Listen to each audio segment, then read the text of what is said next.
ఓలన్నా బయట దేశాలు పోతున్నారంటే చదువుకుంటందుకో కొలువు చేసేటందుకో టూరిజం ప్లేస్లు చూస్తందుకో పోతుంటారు. కానీ పాకిస్తాన్లో కొంతమంది బయట దేశాలల్లో అడుక్కదింతందుకు పోతున్నారట. సౌదీ అరేబియాలనైతే ఏడ చూసినా పాకిస్తాన్ ముష్టోలే అవ్వడుతున్నారట.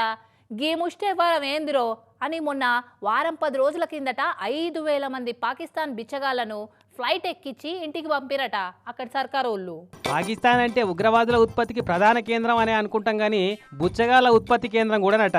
అగో మీకెట్లేరుకా అంటారా? సౌదీ అరేబియా దేశపోళ్ళు వాళ్ళ దేశంలో ఉన్న 5,000 మంది పాకిస్తాన్ బుచ్చగాళ్ళను దొరకబట్టి ప్రత్యేక విమానాలలో ఎక్కించి పాకిస్తాన్కు పంపిరట మొన్నీ నడుమనే. అదే అమెరికాలో ట్రంప్ కనుక అక్రమంగా వాళ్ళ తాన ఉంటున్న బయట దేశాలను ఏరి పంపినట్టు సౌదీల మోపైన పాకిస్తాన్ ముచ్చోళ్ళందరినీ దొరకబట్టి పంపిస్తున్నారట.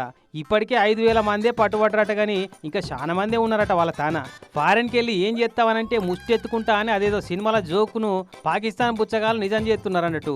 మరి ఏం చేస్తారు? పాకిస్తాన్లో మొత్తం 2 కోట్ల మంది బుచ్చగాళ్ళు ఉన్నారట. సొంత దేశంలో సంపాదన కూడా తక్కువేం లేదట గానీ బెటర్మెంట్ కోసం బయట దేశాల బాట పడుతున్నారట.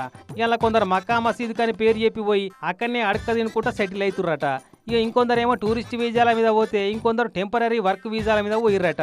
ఇట్లా సౌదీలో ఉన్న బుచ్చగాళ్ళ పాకిస్తాన్ బుచ్చగాలదే డామినేషన్ పెరిగిందట. వీళ్ళని ఇక్కడనే ఇట్లా ఉండనీతిమా అంటే beggars association of Saudi Arabia అని బిచ్చగాల సంఘాలు పెట్టి శాశ్వత పౌరసత్వాలు కల్పించి రిటైర్మెంట్ బెనిఫిట్స్ పెన్షన్ స్కీములు పెట్టాలని పోరాడేటట్టున్నారని ఆయనతో దొరికిన వాళ్ళని దొరికినట్టు అరెస్ట్ చేసి గాలి మోటార్ ఎక్కించి పంపిస్తున్నారు. మరి ఈ సౌదీలో అడుక్కున్న ఎక్స్పీరియన్స్ తోటి పాకిస్తాన్ లో దిగుతున్న ఆ ముష్టోళ్ళందరినీ లోకల్ బెగ్గర్లతోటి సమానంగా చూడకుండా మానవతా దృక్పథం తోటి ఆలోచించి పాకిస్తాన్ తోటి సోపతి కోసం అంగలారుతున్న మిత్ర దేశాలైన టర్కీ, అజర్బైజాన్ దేశాలకు పంపించి అధికారికంగా అడక్కదినే హక్కులు కలిపియమని కోరితే బాగుండు పాకిస్తాన్ ప్రధాని షెహబాజ్ షరీఫ్ సారు. చూడాల మరి ఏం చేస్తారో.